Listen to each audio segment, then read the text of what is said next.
आज मैं आप लोगों को एक्सरसाइज 12.1 की क्वेश्चन नंबर 4 बताने जा रहा हूँ। क्वेश्चन नंबर 4 क्या है? क्वेश्चन नंबर 4 बोलता है कि किसी कार के प्रत्येक पहिए का व्यास 80 सेंटीमीटर है। किसी कार के पहिए का व्यास 80 सेंटीमीटर है और यदि यह कार 66 किलोमीटर प्रति घंटे की चाल से चल रही है तो 10 मिनट में प्रत्येक पहिया कितने चक्कर लगाती है। तो इस प्रश्न को हल करने के लिए चलिए हम सबसे पहले देखते हैं क्या क्या हमको जरूरत पड़ता है। तो यहाँ पर व्यास दिया हुआ है और व्यास दिया रहता है तो हम उससे आसानी से त्रिज्या निकाल सकते हैं। क्यों? क्योंकि हम जानते हैं यहाँ पर पहिया कैसा है, गोलाकार है और गोलाकार का व्यास दिया रहने पर हम उसकी त्रिज्या आसानी से ज्ञात कर सकते हैं। तो चलिए हम ज्ञात करते हैं सबसे पहले त्रिज्या। तो सबसे पहले दिया है हम उसको लिख लेते हैं। तो दिया है, दिया हुआ क्या? पहिए का व्यास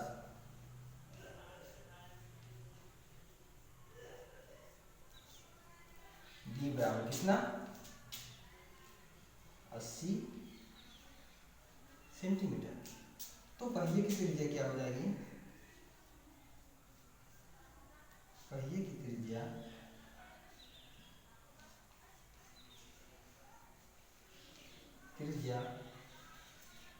आर बराबर कितना? डी बाई 2 और डी का मान कितना है? 80। तो कितना हो जाएगा? 80/2 सेंटीमीटर। इसको काटेंगे तो ये कितना आ जाएगा? 40 सेंटीमीटर। अब हमें त्रिज्या प्राप्त होगी 40 सेंटीमीटर। तो त्रिज्या ज्ञात होने के बाद हम सबसे पहले यह पहिया जो है वो पहिया एक चक्कर लगाने के लिए कितनी दूरी तय करती है उसको ज्ञात करेंगे। उसके बाद फिर यह कार कितने किलोमीटर की रफ्तार से चल रही है, उसमें से कितने घंटे में यह चल रही है, कितने मिनट में चल रही है, उसको निकाल करके यदि हम कुल दूरी को निकाल लेते हैं किसी तरह से और कुल दूरी को निकालने के बाद में पहिया एक चक्कर लगाने में कितनी दूरी तय करती है इससे हम भाग दे देते हैं तो पहिया कुल कितने चक्कर लगाती है यह हमें ज्ञात हो जाएगा। तो चलिए हम सबसे पहले अब निकालते हैं पहिए की परिधि, मतलब पहिया एक पहिया कितनी दूरी तय करेगा। चलिए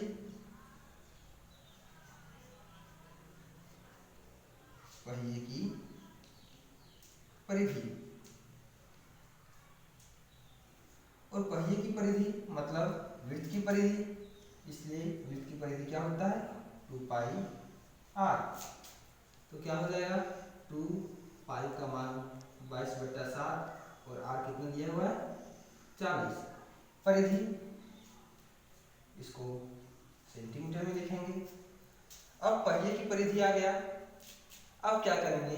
हम कुल चक्रों की संख्या ज्ञात करने के लिए सबसे पहले पहिया कितना दूरी तय करेगा हम ये ज्ञात कर लेते हैं। पहिया 10 मिनट में कितना दूरी तय करेगा हम ये ज्ञात कर लेते हैं। तो इसके लिए दिया है क्या?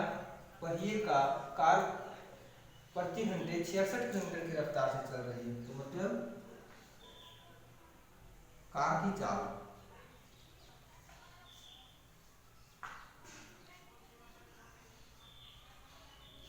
बराबर कितना? 66 किलोमीटर प्रति घंटा और समय कितना दिया है? समय बराबर 10 मिनट। अब देखते हैं कार की जो चाल है वो 66 किलोमीटर प्रति घंटा घंटा के रूप में है और यहाँ पर समय मिनट में है।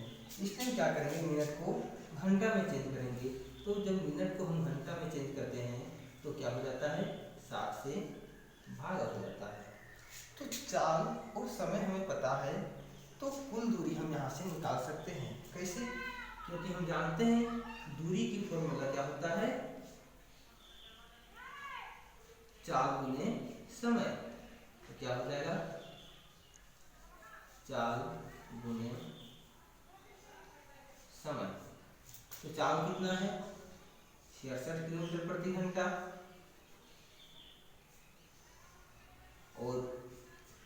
कितना है 10/60 घंटा। तो ये इससे एक कट जाएगा, एक जीरो से एक जीरो, और इससे इसे काटेंगे तो ये 11, तो बराबर कितना आ जाएगा ये 11 किलोमीटर। तो पहिए की कुल दूरी कितनी हो जाएगी 11 किलोमीटर। अब देखते हैं क्या कि ये जो मेरा परिधि दिया हुआ है, ये परिधि सेंटीमीटर में हम ज्ञात किए हैं और इसकी कुल दूरी जो है वो किलोमीटर में ज्ञात किए हैं। तो किलोमीटर से हम सेंटीमीटर में इसको चेंज करेंगे। तो किलोमीटर से सबसे पहले हम इसको सेंटीमीटर में चेंज करेंगे, मीटर में चेंज करेंगे, और मीटर में चेंज करने के बाद इसे हम फिर सेंटीमीटर में चेंज करेंगे।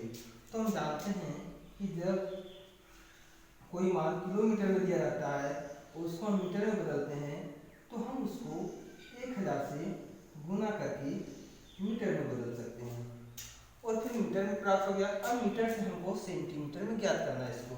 तो क्या होता है कि जब किसी मान को हम मीटर से सेंटीमीटर में चेंज करते हैं तो हम 100 से गुना करके इसको सेंटीमीटर में चेंज कर सकते हैं। ठीक है, तो पहिए की परिधि भी आ गई सेंटीमीटर में और कुल दूरी भी आ गया सेंटीमीटर में।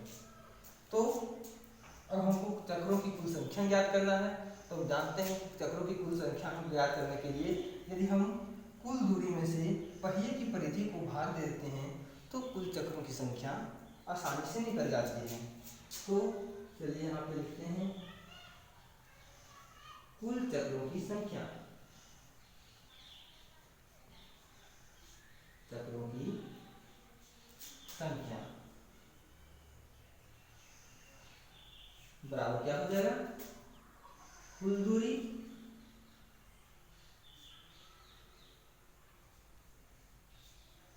बटा पहिए की परिधि।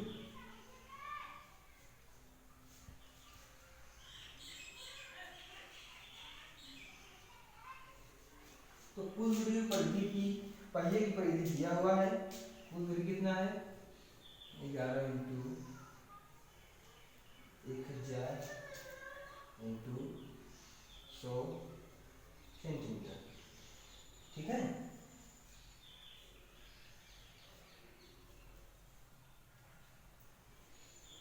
सौ सेंटीमीटर हो गया। और यहाँ पर पहिए की परिधि कितना है 2 इंटू 22 इंटू 40।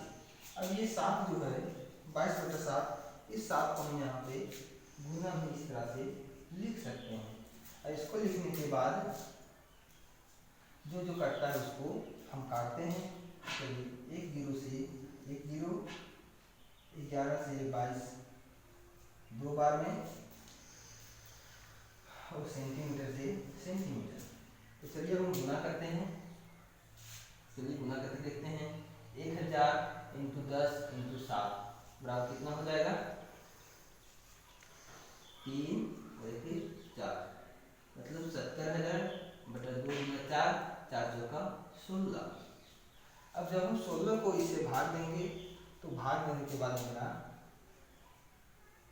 4375 प्राप्त हो जाएगा और यही जो होगा वो चक्रों की कुल संख्या होगी। ठीक है, तो चलिए अब एक बार हम फिर से बताते हैं आपको। क्वेश्चन में है कि यदि किसी कार के प्रत्येक पहिए का व्यास 80 सेंटीमीटर है और यदि यह कार 66 किलोमीटर प्रति घंटे की चाल से चल रही है तो इस कार की पहिया कुल कितने चक्कर 10 मिनट में लगाती है। तो इसको ज्ञात करने के लिए सबसे पहले हम पहिए की व्यास दिया है इसको लिखनी है और व्यास से त्रिज्या निकालनी है। त्रिज्या निकालने के बाद हम पहले वृत्त की मतलब पहिए की परिधि को ज्ञात किए, ताकि क्या इसलिए ज्ञात किए क्योंकि वृत्त की परिधि ज्ञात करने के बाद चाल और समय दिया हुआ है, इससे हम दूरी को निकाल सकते हैं, कुल दूरी को निकाल सकते हैं। और यदि हम कुल दूरी में से पहिए की परिधि को भाग दे देते हैं तो हमें कुल चक्रों की संख्या ज्ञात हो जाती है। तो परिधि निकालिए, उसके बाद कार की चाल दिया है वो लिखें, समय 10 मिनट, मिनट को हम घंटा में चेंज किए तो 60 से भागा दे देंगे और कुल दूरी के फॉर्मूला होता है चाल गुने समय। तो इसको हम यहाँ पर लिख करके जो जो कटता है उसको काट दें। काटने के बाद यहाँ पे बचा 11 किलोमीटर कुल दूरी। अब 11 किलोमीटर कुल दूरी निकला और यहाँ पर पहिए की परिधि सेंटीमीटर में था। तो हम सबसे पहले किलोमीटर को मीटर में चेंज किए और किलोमीटर को मीटर में चेंज करने के लिए 1000 से गुना किए। अब फिर मीटर को पुनः सेंटीमीटर में चेंज करने के लिए इसको 100 से गुना किए। अब ये मेरा आ गया सेंटीमीटर में पहिए की कुल दूरी। अब क्या किए, चक्रों की कुल संख्या ज्ञात करने के लिए पहिए की कुल दूरी में से पहिए की परिधि को भागा दीजिए। तो भागा देने के बाद ये प्राप्त हुआ और इसमें से जो जो कटता था उसको काट करके मेरा 70,000 बटा 16 प्राप्त हुआ। और 70,000 में से 16 को जब हम भाग दिए तो 4375 प्राप्त हुआ। यह जो हो गया वो चक्रों की कुल संख्या हो गई। ठीक है, तो इस प्रकार से एक्सरसाइज 12.1 के क्वेश्चन नंबर 4 का सॉल्यूशन है। यह वीडियो आप लोग को बहुत अच्छा लगा होगा। आशा है कि यह क्वेश्चन आप लोग को बहुत अच्छी तरह से समझ में आ गया होगा। थैंक यू, धन्यवाद।